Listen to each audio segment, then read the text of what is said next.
good morning everyone. Hari ini kita akan mempelajari tentang masa pemerintahan Republik Batak.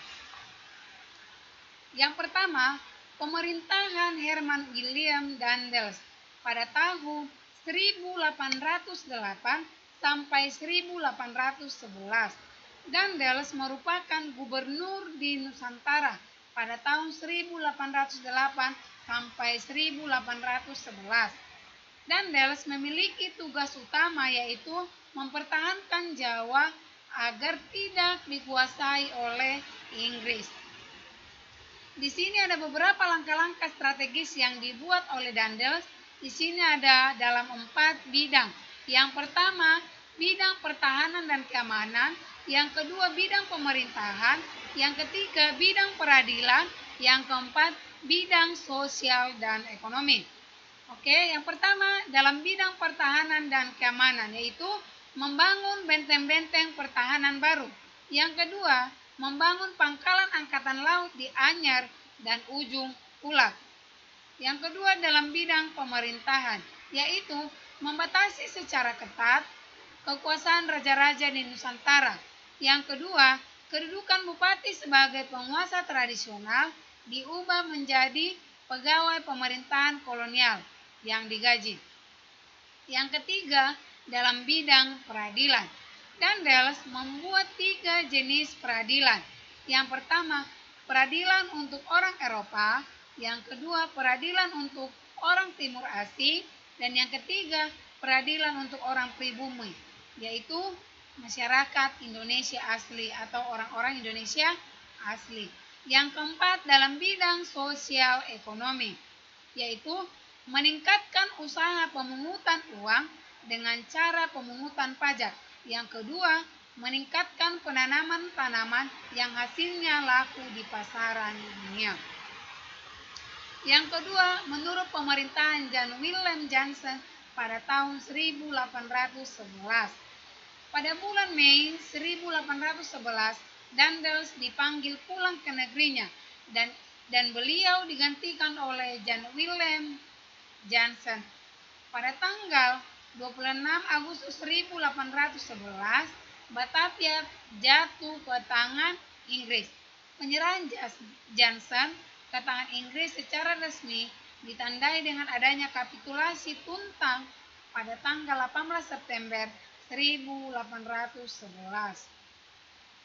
Oke, yang bagian B, perkembangan kolonialisme Inggris di Indonesia. Yang pertama, awal mula Inggris di Indonesia. Pada bulan September 1811, dimulainya kekuasaan Inggris di India oleh Gubernur Jenderal Lord Minto yang secara resmi mengangkat Raffles sebagai penguasa. Ada 3 prinsip yang dibuat oleh Raffles. Yang pertama, segala bentuk kerja rodi dan penyerahan wajib dihapus serta diganti dengan penanaman bebas oleh rakyat.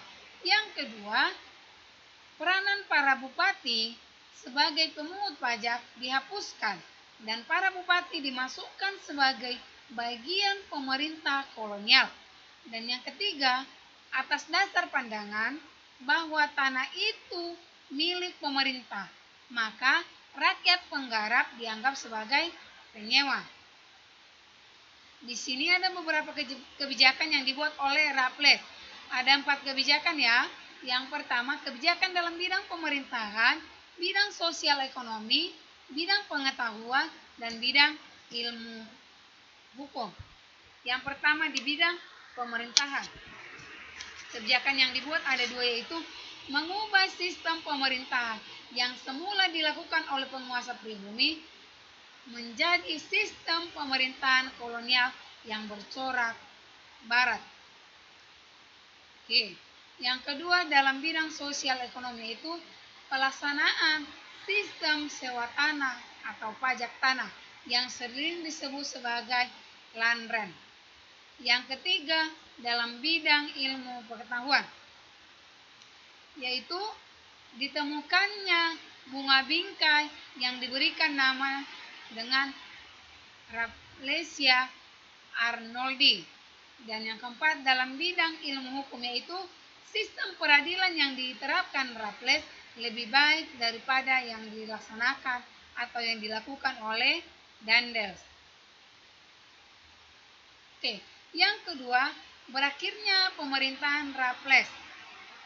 Yang pertama, pemerintahan Raffles hanya bertahan sampai tahun 1816.